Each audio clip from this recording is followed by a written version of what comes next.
on a Sunday.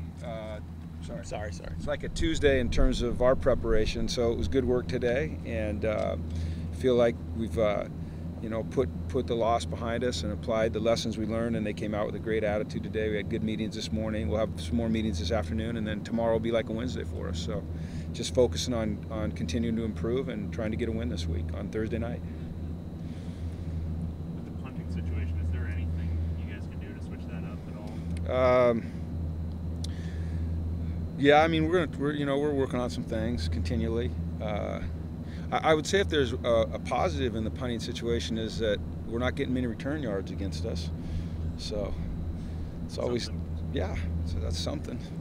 I know Matt's working very, very hard to do better. It's important to him. He's a heck of a good kid. He doesn't take it lightly. He works and he works. Maybe he overworks. Maybe he overthinks. He's just one of those guys that's so conscientious. So just trying to calm him down, and you boomed a good one the first one and then struggled a little. So we just got to keep encouraging him to do his best, and that's what we're trying to do. What are your options there? Well, I don't know. I'm not gonna. I don't know. We might have a trick up our sleeve. No, we have a couple things, but. See, here you are. Ask me that question when you're just looking over there like I am, watching our option. No one can look. We've got some guys that have punting background, but right now, we're gonna just keep, like I said, keep helping Matt along and keep helping him improve. And as we do that, try to develop some other options if we need them. He did not practice today, and I would say that he's very questionable. He, has a knee sprain. He was actually walking without a limp. He has a brace on, so we'll just have to see. Alex was out here. Dion didn't do much. We're a little beat up right now, but we'll get healthied up by Thursday. Hopefully, have as many guys back as we can, and the guys that can't play, they'll support the guys that are in there playing for them, just like we've been doing all year. So.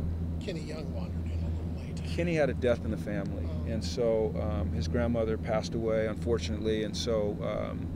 We made sure that he got back to Louisiana for the funeral. It's very important for him to be there, and he'll be in the meetings this afternoon, and he'll catch up. So that's about it. So is there any more of a radical difference in two teams you're playing than seeing Stanford and seeing Cal? Yeah, pretty different. That's kind of the nature of the Pac-12. Is every game's a little bit different, whether it's offensively or defensively, kind of the schemes that you see. But in terms of two different styles of offense, no, I don't think you get any more radical than these two. Stanford was like old school football, and Cal's like new school football. Both of them have. I tell you, one similarity is both have outstanding quarterbacks. These two guys, Hogan and Tyler. These guys are. Goff he's pretty darn special. You watch the Utah game. I watched it on TV, so you kind of see his facial expressions, and he'd thrown 4 interceptions, and you would have never known it. And he has that great mindset. I think that all great quarterbacks have, is that they're able to put a bad play behind them and keep going, put a good play behind them and keep going. And I guess as an observer of football, it's been fun to watch him mature. As somebody that has to play him on Saturday, it's not that fun. Which style meshes with your defensive personnel better? I don't know either. You have to be able to try to defend both. We struggled a little bit, as you guys know, on last Thursday night. Hopefully we play better this Thursday night. Does the situation this season feel similar to last year? You had the 2 early losses in October, and what did you learn? Well, I hope it does. Mm-hmm. But I'll tell you what you learn. I was telling the guys this the other day, is I counted up. I told them after the game, I said, I've coached a lot of football. I've been in this situation before. And then I went back and I counted how many games I've coached actually in my career. And I don't know that this is exact to the number, but it's like 590 plus, maybe 600. And so you've been through some 2 or 3 or 4, sometimes even more game losing streaks. And I think the important thing is that you don't rush to the other side of the boat and start taking on water and then rush over here. If you believe in what you're doing, you do it, and you keep trying to do it better and make improvements, and you get rid of the things that aren't working, and you improve on the things that are working, and you try to put your players in the best position you can, but you don't panic. And So we've learned that, you know, and we're going to be better for it. And it's about having a positive attitude. It's about being honest with yourself. It's about being part of the solution and not part of the problem, and hanging together, and, you know, all those coach cliche things. But my one thing is just try to stay the course if you believe the course is the right course, and we do. So. How did Colton look in the second half? Good.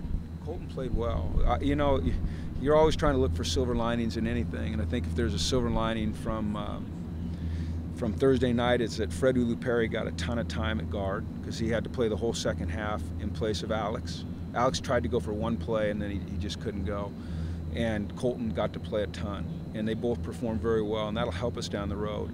And it didn't really hurt us on Saturday night. You know, they both performed well. I think, you know, Freddie, it was really his first action, and so he was, at times it was, you know, a little fast for him, but boy, I thought he really adjusted well. So. On the penalty front in season, how much can you really do to try and get that turned around? You know, the penalties that bother me are the non-aggressive penalties. You know, a false start bothers me, a misaligned formation bothers me, because those are concentration errors, you know, and so we just have to really emphasize those in practice, emphasize them in meetings. Guys got to lock in and do a better job in those situations. There's going to be some penalties, you know, the one on Kenny Walker.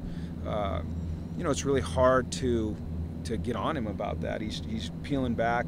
He's got a really good player chasing his quarterback. You know, he's trying to protect him, and he puts, you know, he's about $160, and he tries to put a hit on a guy to protect his quarterback, and they call it targeting. And, you know, I don't know if it was or it wasn't, but it was because he got ejected. So it's hard to, you know, critique a guy that you say, hey, lower your aiming point. But it's the concentration errors that I think are frustrating for a coach and for a player and for a team. If he pick plays, I mean, do you coach him up at all about that, or is well, you know, if you look at it on film, Peyton was actually trying to avoid the guy. I mean, he pulled his arms up to avoid the guy, and the guy ran into him, and then Jordan ended up catching it. You know, so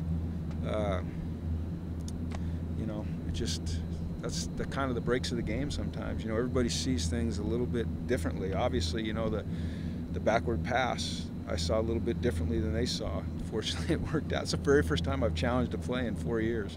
Thank goodness I had a good angle there. So. Guys called for targeting twice this year, and they've been kicked out. Would you like, and people have been talking about the rule of college football, would you like to see that revisited? I would like to see it revisited. I don't know that it needs to be changed, but I think it needs to be evaluated. You know, I don't know if you guys saw the Michigan game yesterday where the guy got thrown down on the guy, and they called him for targeting, and they reviewed it, and they upheld it. And that's, as a guy that's kind of likes football a little bit, that's frustrating, you know. I think, though, that what's really important is that we always continue to make player safety a priority and a premium. But at the same time, we have to realize that this is football, you know, and it is a violent and it's a contact sport. Try to find a happy medium. You know, I just think the penalty is so severe sometimes that we just have to really make sure that it's being officiated right, and it's being judged right, and it's being interpreted right, and all those taught right, all those things. You ever thought you'd live to see the day where a 180-pound receiver was called for targeting? No, I didn't ever think I'd see that, but I've seen, you know, the more games you coach, the more you see. So I was hoping I make it to 600. You ever see anything like the end of the Michigan State No, game? that was oh my goodness. We were obviously working, and you know, Demetrius Martin went to Michigan State, and so and then Courtney Morgan, who used to work here, went to Michigan, and they were on the phone back and forth the whole time, and the whole office just went crazy. And we went out, and Demetrius started singing the Michigan State fight song, you know, and he's calling Courtney, and it was just, wow, that was unbelievable. I mean, I guess that's a great thing about sports and competition, is you just never know what's going to happen. You know, you go out there and you play your hardest and you do your best. And what did Coach the Michigan State coach said? He said we really unleashed it. I don't know what he said. Something funny after the game. I mean, everyone was in shock. So tough on that kid. So. All right, thanks, guys. All right. Thank you.